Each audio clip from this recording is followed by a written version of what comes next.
Consider This, a news and information program recorded on the campus of the University of Nebraska at Omaha.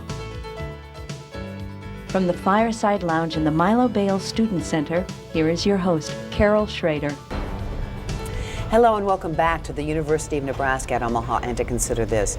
This week's topic is many of them are serious, but this is a very serious one, and no one's quite sure the permutation and combinations of things that need to be done to fix it, but we're going to take a look at it. My guests this week are Kathy Bigsby Moore. She is the Executive Director of Voices for Children Nebraska.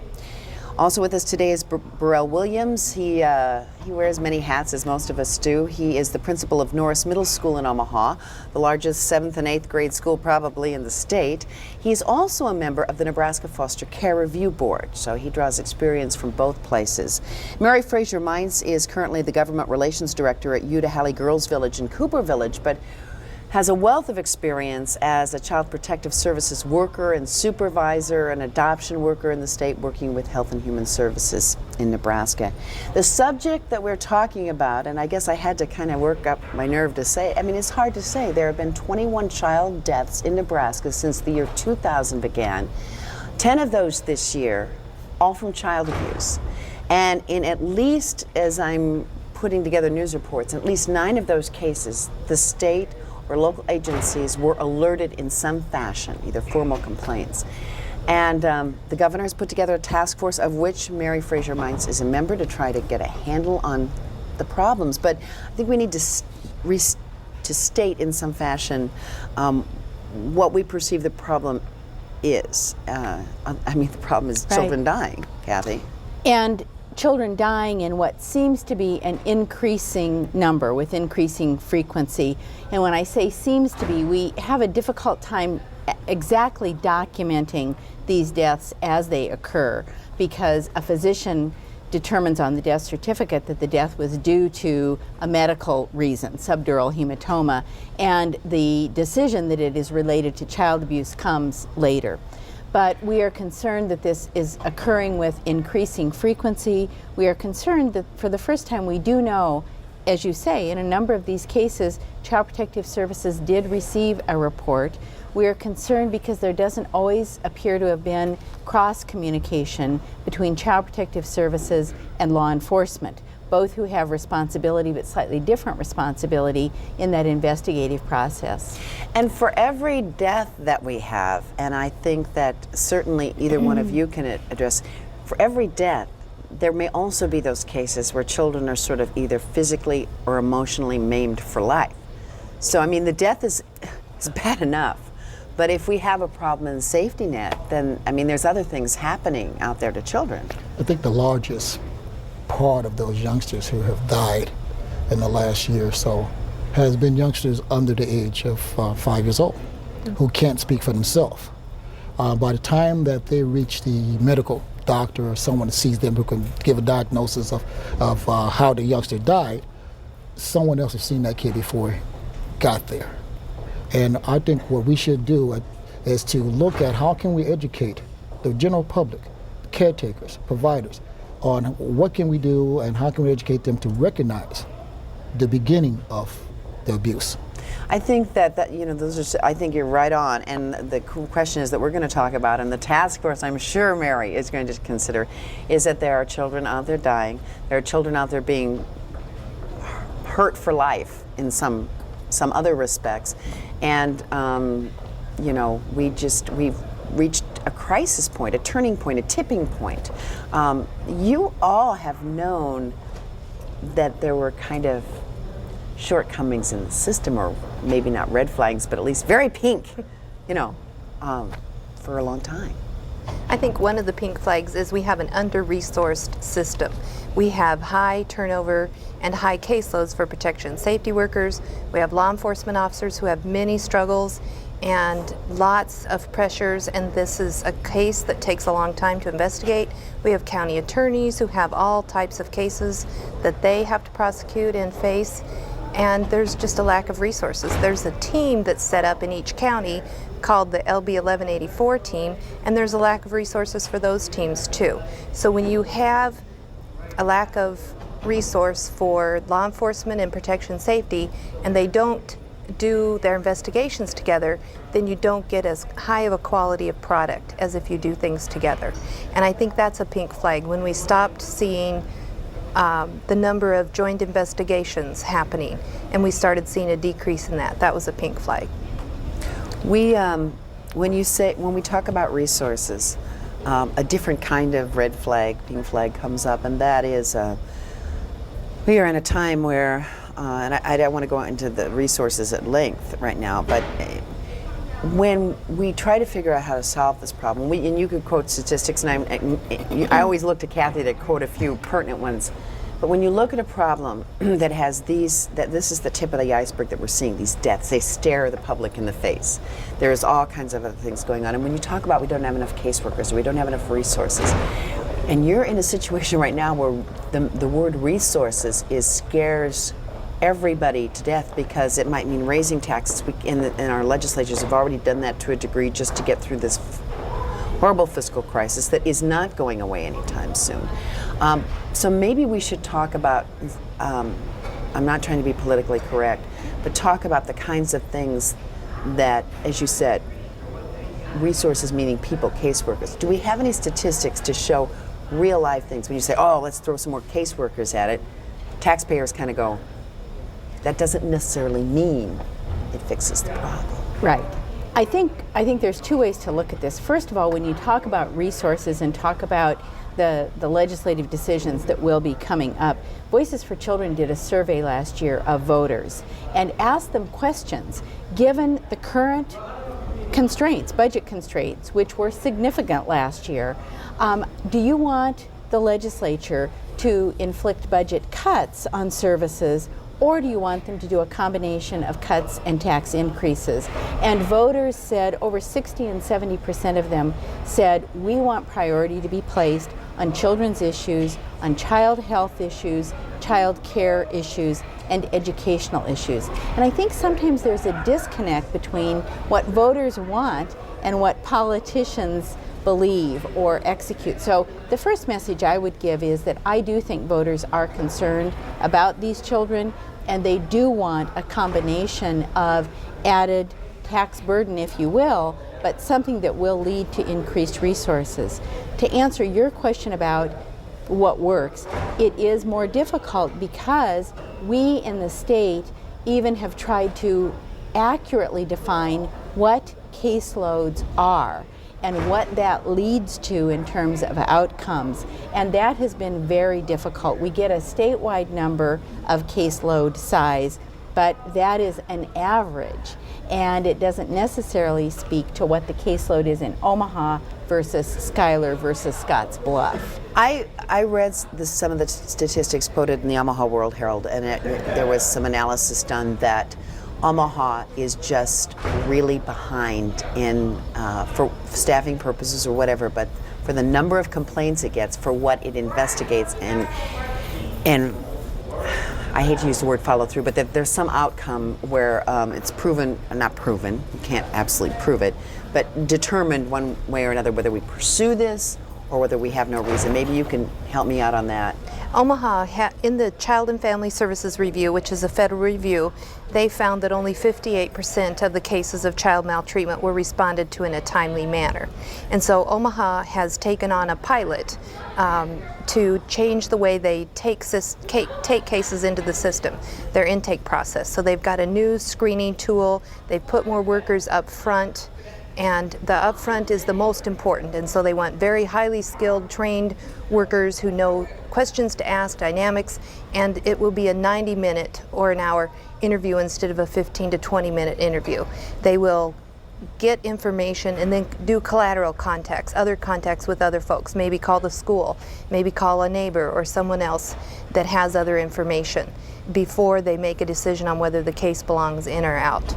They also get a lot of phone calls that are not child abuse or neglect related, that don't fit the statutory requirements, and so those calls do need to be screened out. But those that do meet the statutory requirements need to be acted on, and they have increased in Omaha. I think that the first 2 weeks of October they had a large number of calls, and I forgot the number. I think they said 180 right the first 2 weeks. and part of what Carol was referring to is that historically, when you looked at the number of investigations done, Omaha did about the same number of investigations that Lincoln did, which didn't make sense based on population. Now, you mentioned, Burrell, that a large number of these child deaths, the children were under age 5. So we couldn't expect, for instance, the teachers and the people that see children in the greater world to necessarily have, so there's not as many eyes and ears on the children. Well, if you look at the Federal Child Abuse and Neglect Act that's been on the books for years now, a lot of people, especially in the professional area, is well trained in that area. And so if a youngster comes into a hospital injured and the injury looked like it showed up or looked suspicious, that act goes in effect. They know the appropriate people to call. The same way in the education system, the kid comes up with black eye and have a funny excuse, or that's the third time this year you came with black eye, what's wrong? And that act kicks in. But when you look at a youngster 3 years old or a youngster 9 months old, how many people actually see that youngster? How many people can sit there and evaluate one another? Okay, did he really fall off the bed, or did someone do something to him? That's where it comes in, and the governor even said this, and we've all said it in our mind when we've read some of these really horrendous cases that have happened in Nebraska in the last several months.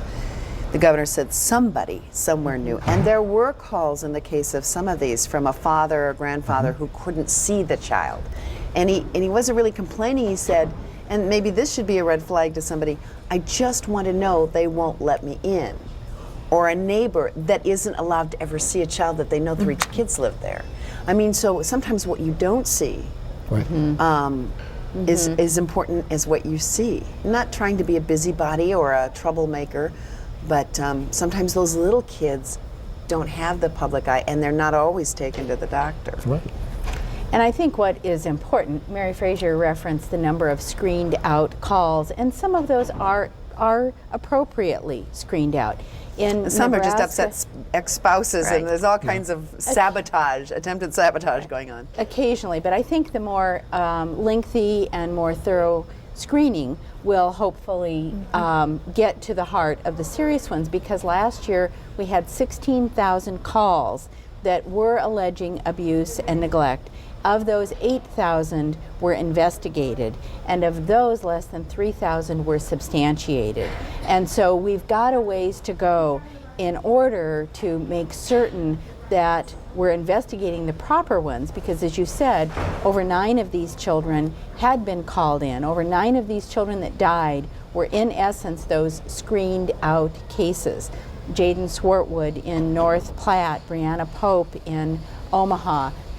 Reports had come in on Jaden 3 times indicating that his mother was not supervising him correctly, that she might be using drugs, and that there was abuse occurring at the hands of a stepfather. Jaden died playing in the family car. The trunk was closed, and no one observed that in a timely fashion, and he died as a result of that. Now, it's not to say that death could be prevented. However, there was more than just I think they're abusing their kids. And then you try to interview and nothing else comes out of the interview. Just some, Right. You talked about a timely and an adequate interview. There's a lot of information coming from those people or person or persons that complained. And it's not just the initial caller, it's also what else is happening, what's happening at school, what do the neighbors see. So I think that's a process that HHS needs to do, and needs to talk with more than one person so they can get a better picture. Because even if you go out sometimes, and I've been a child protective service worker, things look fine. But if you aren't there, if somebody calls at the moment something is happening and calls law enforcement or calls Child Protective Services, then there's a better chance of response. If you wait 2 or 3 days, evidence is gone. And that's really critical for people to call when they see something happening.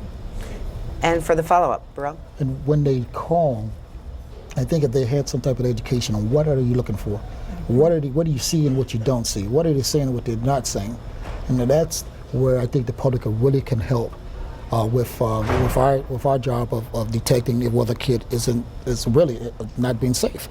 So we might need some public education for the people. We also, it depends on the questions you ask, saying, And did you notice this or did you notice that? Not to put ideas in people's heads, but maybe they could say, you know, I never thought of that. I'll keep my eye open. You know, there's public education that probably goes on to those how many thousands of calls that come in. Exactly, and I think we've actually seen less public education in recent years than we saw for a while, even in the late 80s, early 90s. Some states, Kansas for instance, annually mails out a document to schools, to hospitals, to people that are the typical, more frequent reporters, reminding them of what the law says, what child abuse looks like, and what they should do in those instances. So there is a lot that we can do in the way of public and professional education that we either aren't doing or have fallen way behind in doing. And you know, some of the littlest things I read in some of the reporting of these situations, the things like a child that wasn't toilet trained, that tripped a trigger on a parent, a child that wasn't that wet the bed. Now those things parents should be able to have, but we used to have families that would have grandmothers around and people to do some of these things and handle. Now it's stepfathers doing this that didn't have kids. And what I'm saying, I'm not justifying any of it, but I can't remember being in the doctor's office and ever seeing something on, you know, questions about bedwetting. And there are so many things you can do now. You know, that keeping it in front of the public so that people know, you know, there is some help, or I can ask help. So that sits on the public information kind of. Shaken baby syndrome. Many of these children were shaken, and that is what caused their death. And you don't even see as much on that as you did for a while. I think what is important for people to realize too is that child abuse happens at all socioeconomic levels, but it increases the likelihood of it happening when you have other stress factors in your life, when you are poor, when you have a substance abuse problem, when you have mental illness, or when some traumatic life experience is occurring in your family. So there's other professionals, schools and doctors and mental health professionals that can be seeing this, that can be tuned in to those other risk factors and better addressing the needs of these children. I think as a state though, and that's really where our voter survey came in, that we have got to realize that if we continue to be at the bottom of the list in funding mental health services, if we continue to have such a high rate of infant mortality, we have an economy that requires more women to be in the workforce, more two-parent families to be in the workforce, and they're often juggling 2 and 3 part-time jobs. The stressors, those stress factors go up, and I bet you see the results of that with the kids in school. Yes, we do. But the fortunate part about the kids in school, if they are under pressure or they feel that they're unsafe, we give them, not we, but there is an avenue, and I tell them point blank to call 911 or run and then call 911. Where there's a situation where they feel unsafe, they feel that something's going to happen to them, they can run, go to a neighbor's house, go to a relative's house, and then call for help. So their options increase. Right. For a small child, Right. they don't even know options. What does options mean? And you'd be surprised the number of youngsters who are going to abuse have been reported by their friends, because youngsters communicate to their buddies. And the buddies come in and say, well, you know, my friend, I have this friend whose father comes home and upset and he jumps on them, and we get that information from the younger people. Let me ask you this, shifting gears, and I think that's really healthy, and I suppose you make an effort to make it known what counselors are available or what trusted people are available in the schools, and we can never do enough of that. I was talking before all this sort of blew up in the media this summer to Senator Ray Aguilar, who is on the Nebraska Children's Task Force appointed by the governor. He had become troubled by the domestic violence situation, and this is Domestic Violence Prevention Month, with regard to possibly not moving endangered children in overall domestic abuse situations.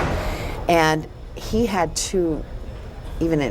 after this concern of his started, 2 tragic deaths in 2 days in his legislative district.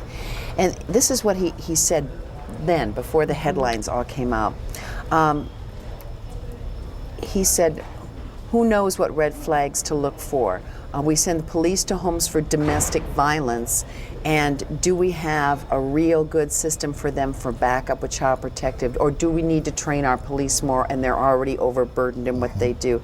Maybe he says more training's needed for law enforcement, possibly so police could get action in the name of children more immediately.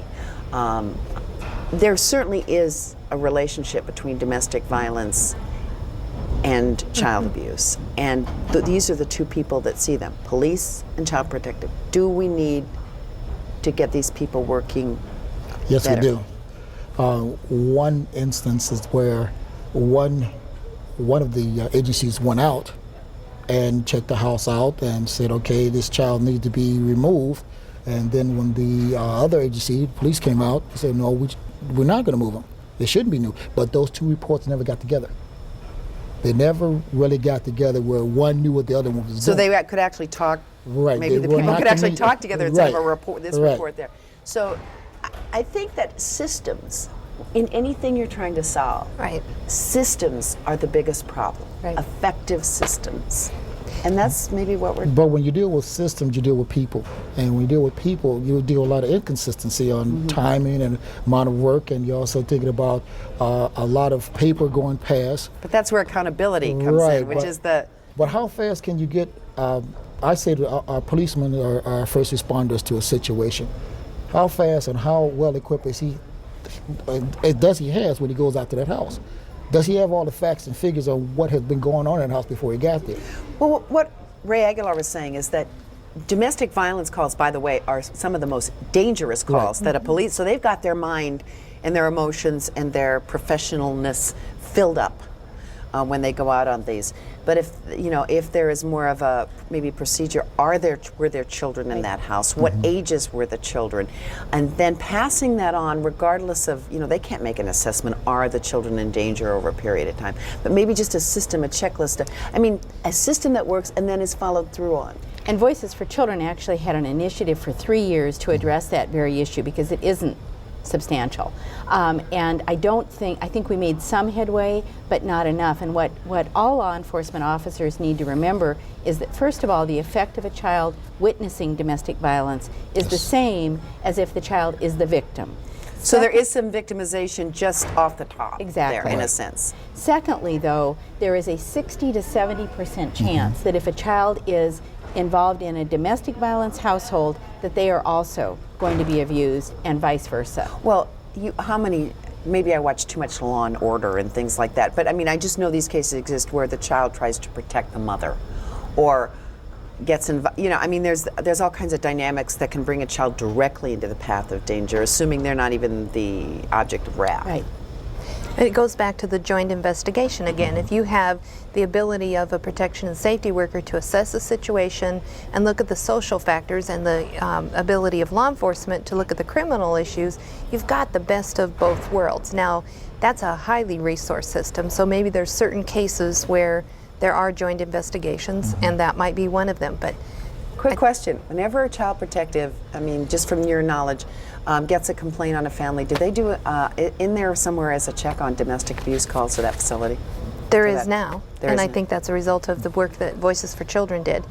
And that's, I think, a fairly new thing, 3 years. Right, and I'm not sure how soon it happens because we still have issues of computer systems not talking to each other. So where is that information, and who checks each other's computer system? In Omaha and 2 or 3 communities, we have Project Harmony, where the police and Child Protective Services are housed in one building. That's the exception, it's not the rule.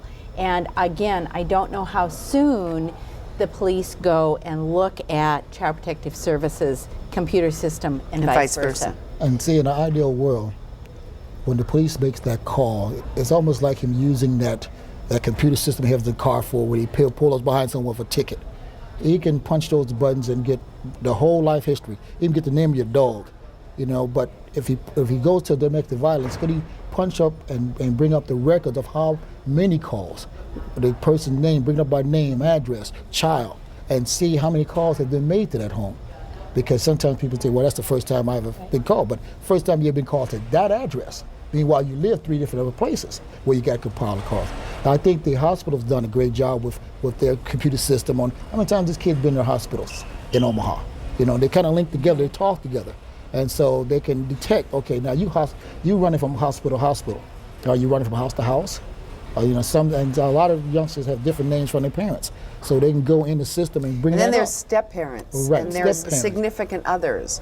And I know seems like an endless problem, but again, a systems problem, and also perhaps there are ways to make a clerical way to somebody that really keeps up on all of those to take it off. In other words, it's just your job to take every report that comes in and make sure Right. that the police have this and the child protect, and not have a caseworker having to do. I mean, there are all kinds of systems problems. Okay, we've just got a couple of minutes. We can't solve the problems. We have a Nebraska Children's Task Force. Each one of you, if you had to say, and you will, Kathy, but you will be saying, because you will be giving input on that, but they have to come out with a recommendation before, the session gets into full swing. What would be 1 or 2 quick things that you say this has to be at the top of the agenda to talk about? Well, I've really asked them to look at it in 3 frames. The first frame is there are improvements that have to occur within Child Protective Services, and one of the first places I would start is in the supervision system. If every worker has supervision that provides them with training and support as well as monitoring, then we're more certain of what they are doing. Secondly, the linkage between Child Protective Services and law enforcement. And third is that whole array of services from prevention all the way through to adoption. Burrell. And by me being in education, I think educating the public on what to look for.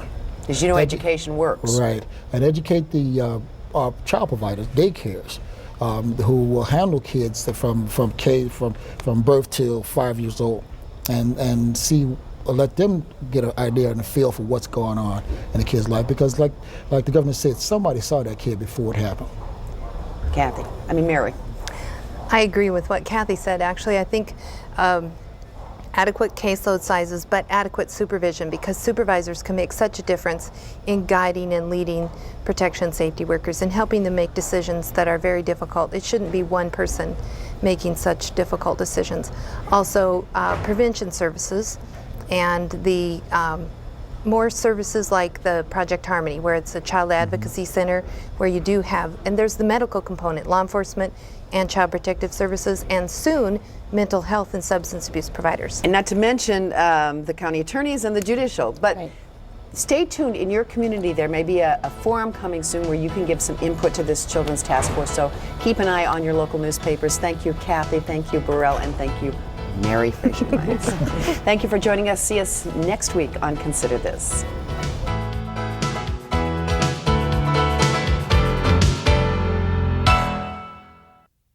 To view this edition of Consider This or past programs, visit our website at unotv.unomaha.edu. For comments or questions, call 402-554-2516 during regular business hours. Consider This is a production of UNO Television.